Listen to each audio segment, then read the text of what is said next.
I'd like to introduce our next speaker, and that is Fred's Challenges to Man's Existence Beyond Earth, Gravity Concerns in Long-Duration Spaceflight. So I'll turn it over to you, Fred. Okay, thank you.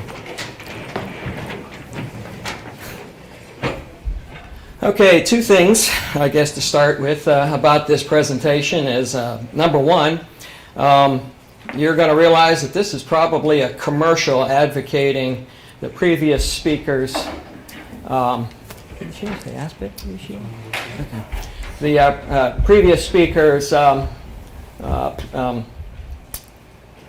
proposal for an orbital biomedical space facility. Secondly, you also, this topic is something that's, just like everything I talk about, is off my normal range since I'm a research chemist. I might as well go ahead and get started while we try to get this aspect ratio up and corrected.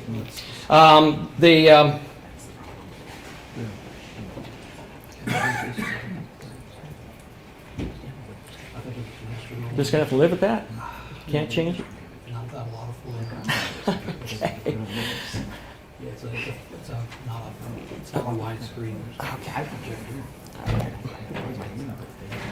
Okay, the inspiration for this talk actually came about as an outgrowth of the last Tennessee Valley Interstellar Workshop in Huntsville, when Dr. Jan Davis was discussing her experiences. She's a three-time space explorer, and she mentioned that she, along with a number of other former astronauts, had developed cataracts as a consequence of radiation exposure in space.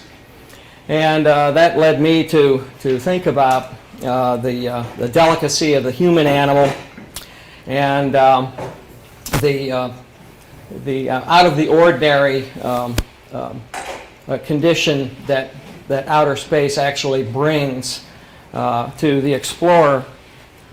I'm going to talk about gravity, in particular, microgravity.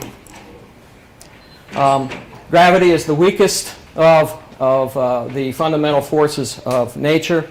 It's that attraction between physical bodies. Its strength is proportional to mass. It gives weight to objects. That's what causes objects to fall to the ground. Even though it is the weakest of forces, its reach may actually be virtually infinite. It's theorized to be a consequence of curves in space and time. That's kind of an abstraction from Einstein. One that I kind of am fond of is the quantum theory, where gravity is imparted by small massless particles called gravitons, and which are out there roaming the interstellar realm in droves, and then collectively give rise to this macroscopic force. One of my favorite descriptors of gravity came from Brian Klieg in his book Gravity. He says, "Gravity, it's an invisible force with no detectable mechanism for exerting an influence." Also, Klieg went on to mention that in the real world of science, gravity has a much greater effect on us than anything that astrologers could imagine. Without gravity, there are just so many ways that we wouldn't exist or be able to carry out our everyday activities. It isn't just a convenient way of sticking to the surface of the Earth.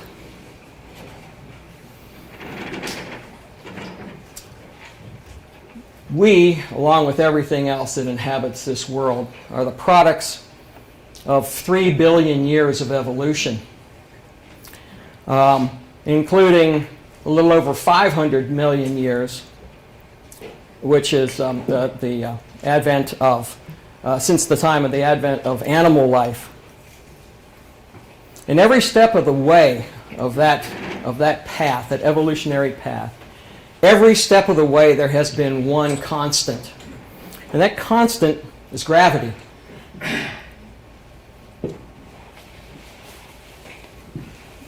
the role of gravity in human physiology, I don't think, was really appreciated until we began to send people into space. And we started to see effects on the human animal brought about due to the lack of gravity.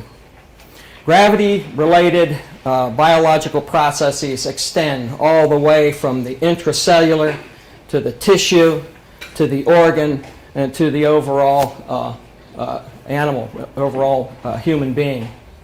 And it also has effects on the overall controller of human beings, which is our brains. Gravity has many roles that it plays, many things that it's involved in, including bone mineralization and the structure of bone, endocrine activity, the normal tolerance ranges to stress, including the differentiation between mechanical stress and emotional stress. It also controls certain specific processes at the cellular level. It's involved in the regulation of metabolism, in kidney activity, in the control of circulating blood volume, and the cardiovascular reflex activity. And it has indirect effects on the central nervous system. So we did not truly realize, as I mentioned before, the central role of gravity until man went into space and into the realm of microgravity. And that all started back in 1960. One of our favorite people, Yuri Gagarin, and his epic trip into space. Since then, it's been more or less a constant activity, more and more people going into space for longer and longer stays. And with those longer stays, and with mounting numbers of people going into space, the important role of gravity to the normal biology and the normal physiology of humans became obvious and apparent.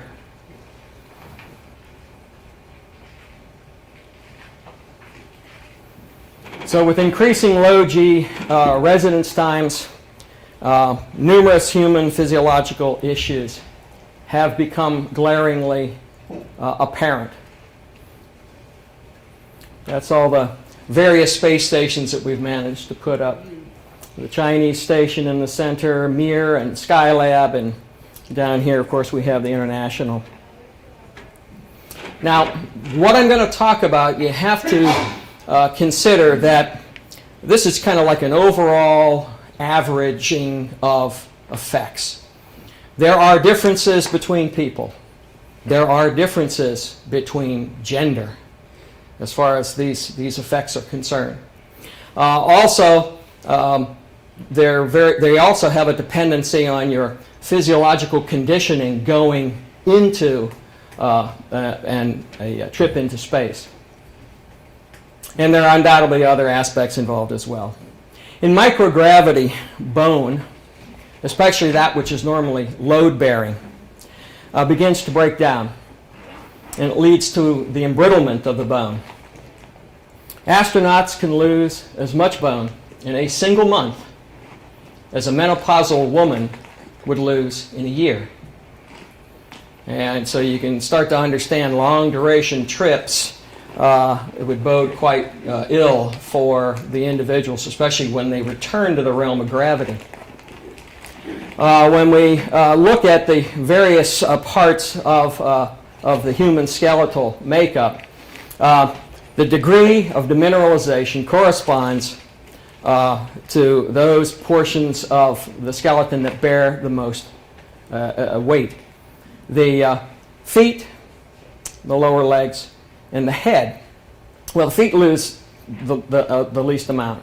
The pelvis up in here, this is where there's a lot of load bearing. That loses the most. Then various sections of the spine, the ribs and the arms. The head, which is kind of interesting, the bone can actually increase over time when in space.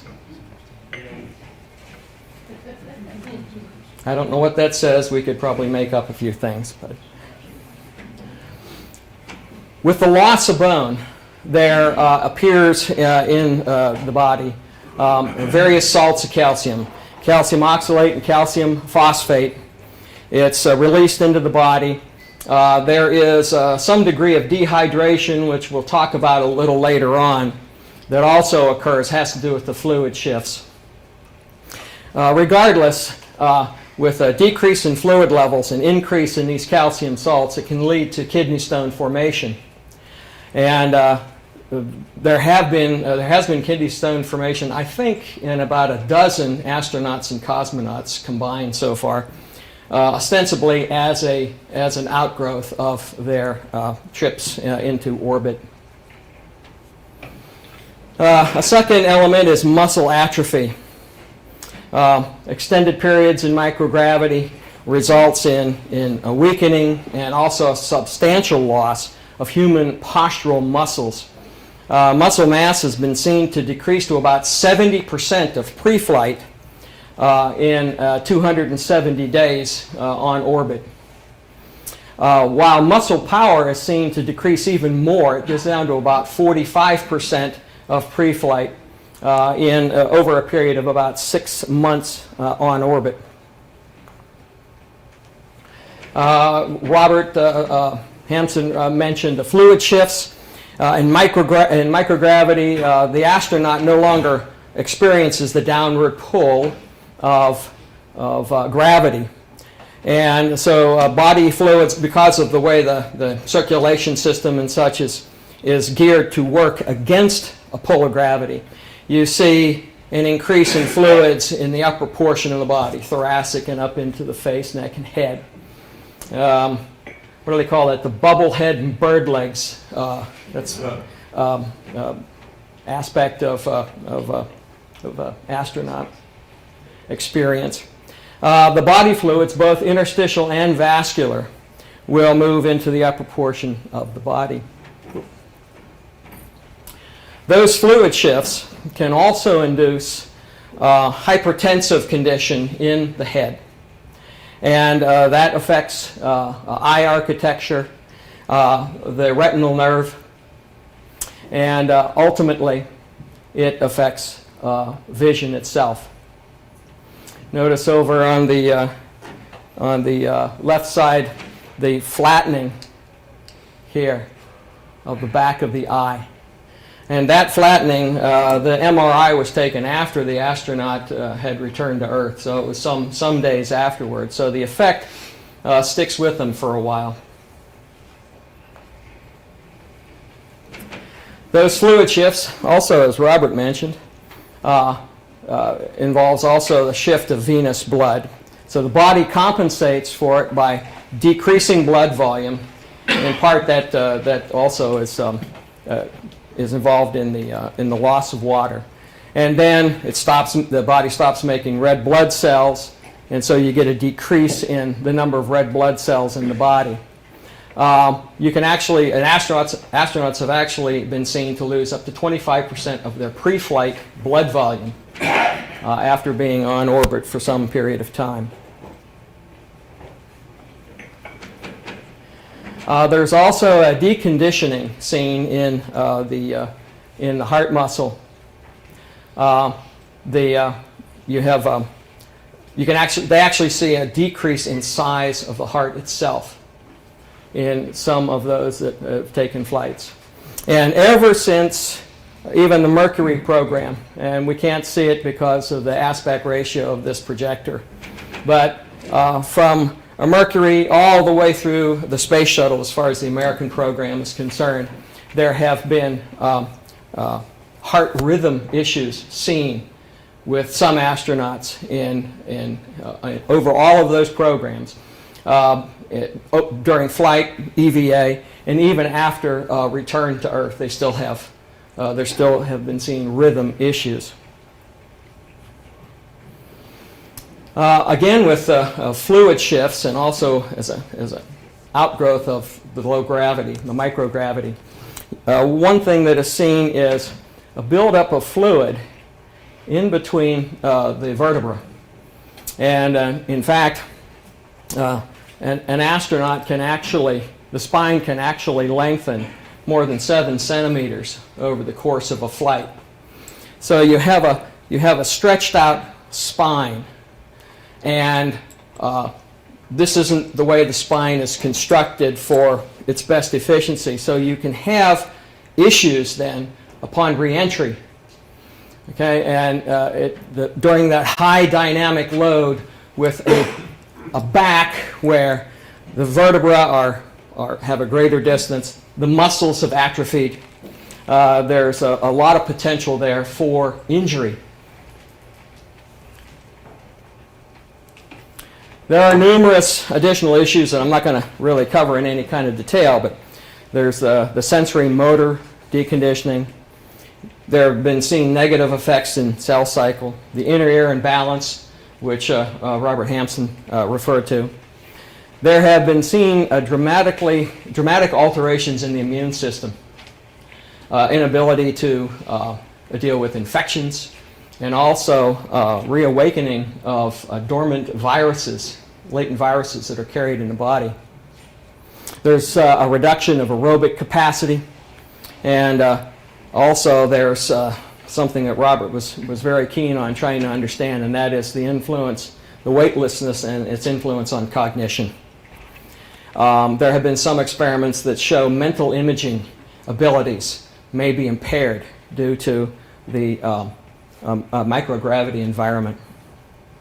He did mention that there were numerous countermeasures that have been tried: exercise, mechanical countermeasures of various types. This one is kind of cool. This is relatively recent. This is a skin suit that was developed at MIT, and it seeks to recreate the load on bone and muscle that you would find in a 1G environment, but when you're actually on orbit. There's not been enough. There's not been work done yet on it to see how well it will work. Another countermeasure is nutritional. Eat foods that are especially rich in phosphorus and calcium, potassium, and magnesium. There's pharmacological countermeasures that have been tried. There's a hormone that's inhibitory to bone resorption. There's phosphate supplements, oral calcium. There's a bisphosphonate, which is a drug that's used to treat people with serious types of osteoporosis. Pharmacologics, though, have been seen to perform differently in space. And of course, the rationale for that is the physiological condition of the patient has changed. So the last countermeasure, which is the one that I think probably has the most hope, is artificial gravity. There's various proposed mechanisms for its generation. One is just linear acceleration. So you accelerate continuously over your flight to maintain that 1G the 1G pull.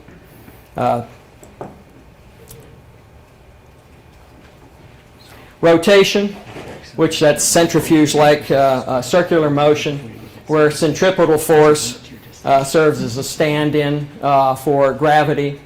That centripetal force is the magnitude of it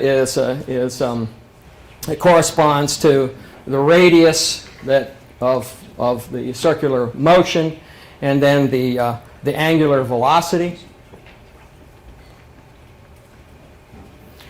Magnetism, nothing remotely workable yet, and then the gravity generator. That's the one we all hope for, right?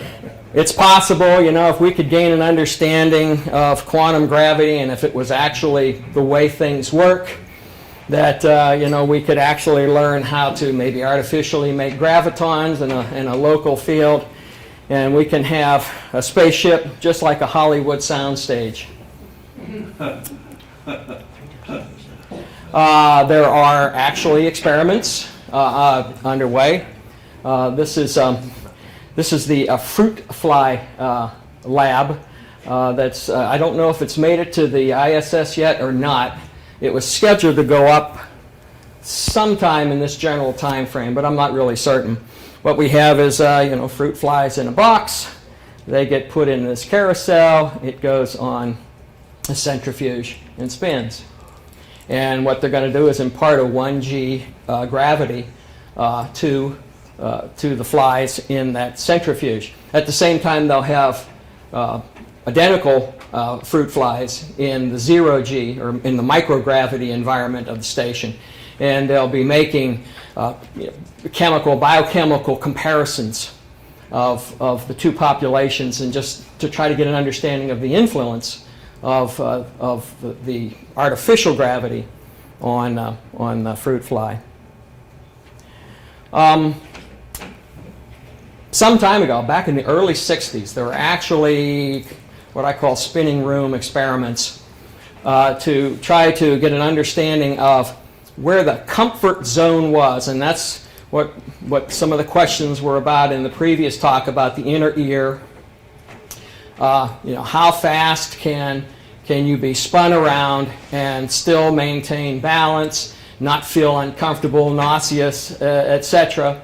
This particular chart right here was I think the second iteration. I think the first was in 62 and this one's done in 69. But you notice here that we have a rotational rate and then we have artificial gravity. The comfort zone in here and the optimum comfort zone over here, which is a relatively slow rate, although we still do have that Coriolis force, that sideways force, even in a large beamed centrifuge, a large radius centrifuge. NASA has been thinking about this, of course. This is something from about 10 years ago. This is Discovery 2. And of course, it's modeled after Discovery from the Arthur C. Clarke novel. In this particular case, we have this propulsion system back in here. We have kind of a command center up here. This structure here rotates. Of course, from the size of the radius there, you wouldn't spin it to get 1g. It would probably done something slower. We don't know what's the minimum gravity that's required to maintain some state of physiological health. And it's possible maybe a half a g. There have been, trying to think, I think that there have been some things I've read in the literature that indicates that like something equivalent to Mars gravity could be sufficient. So that's 0.38.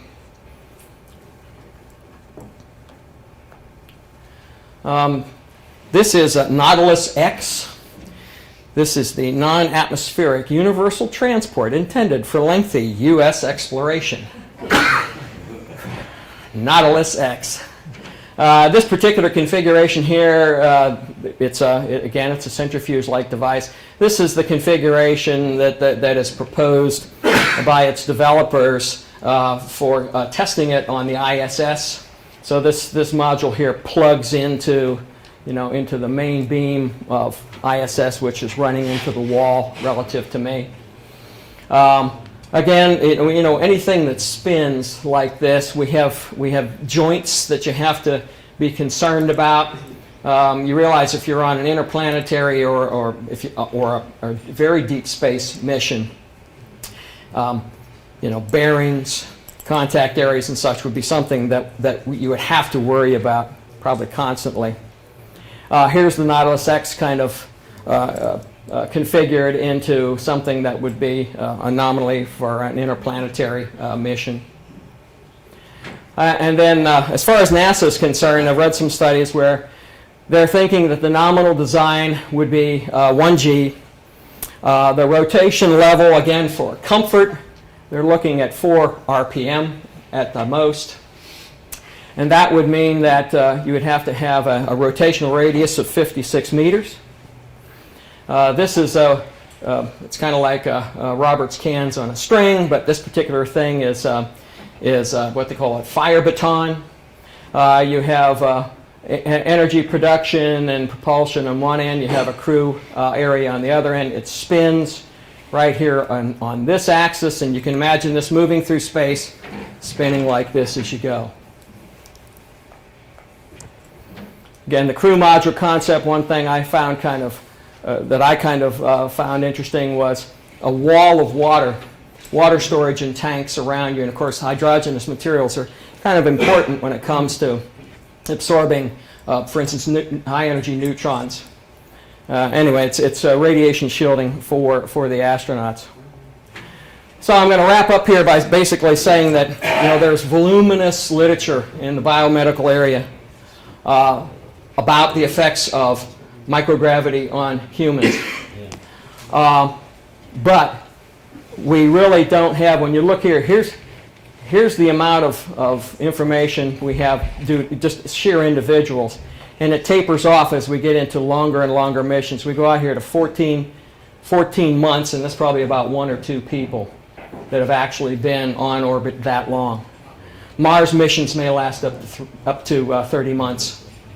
And so, going to advocate for Robert's laboratory in orbit, because we really do need to understand over long periods of time what happens to the human animal. Also, we have to understand whether or not the stand-in for gravity will actually have the effects on physiology that gravity does. So will centripetal force, will inertial force have the same effect? And with that, I thank you for your attention.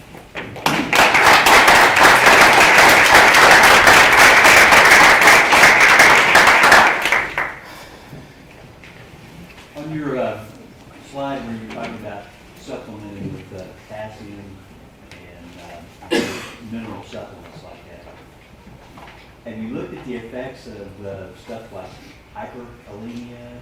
And because you can get, I'm familiar with that from work. Actually, I take a lot of medications called high blood pressure, and so they're continuously testing to make sure you don't get hypokalemic or hyperkalemic.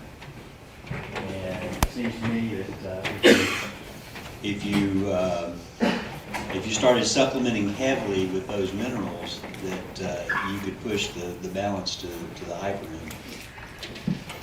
I think that's probably a good reason to have Robert's laboratory in orbit. I don't know how we're going to balance increased intake of some of these salts with the condition that comes about due to the fluid shifting and the loss of water, both vascular and interstitial. I don't know if we're aggravating, for instance, the formation of kidney stones, that sort of thing. I really don't know. But I think the only way to find out is to do the experiment. I'm not volunteering. We have time for one more question. If you could raise your hand and wait for the mic to get to you, that would be great. Thank you. Thank you. I noticed that you quoted Dr. Clement from the European Space Agency, the Yes. Space Agency's artificial gravity work. I noticed that neither of you guys talked about his theories on small-scale centrifuges and duration of exposure to the G field. And that in his 2007 book entitled Artificial Gravity, he said that you might be able to get by with a small-scale centrifuge that you just put the crew's beds in. But I have not been able to find any literature on that topic since. Have you guys seen anything on that? And does it represent a stage between what we've done and, frankly, Robert's really, really, really big spacecraft? The issue at hand here is the fact that experiments about things you're talking about, these small centrifuges, happen here. What we got to do is take the small centrifuges and take them up there. Again, you have people that are in a gravity field, and I'm still not convinced that there's a complete equivalence between spinning around in a centrifuge in a microgravity environment and actual honest-to-goodness gravity here. So the only way to find out whether or not the short duration exposures and would be high-speed spinning, relatively speaking, is to actually do the experiment. Take it up, put it on the space station, and see how it works. Okay, we need to move on to our next speaker. Thank you. Yes. Use your microphone.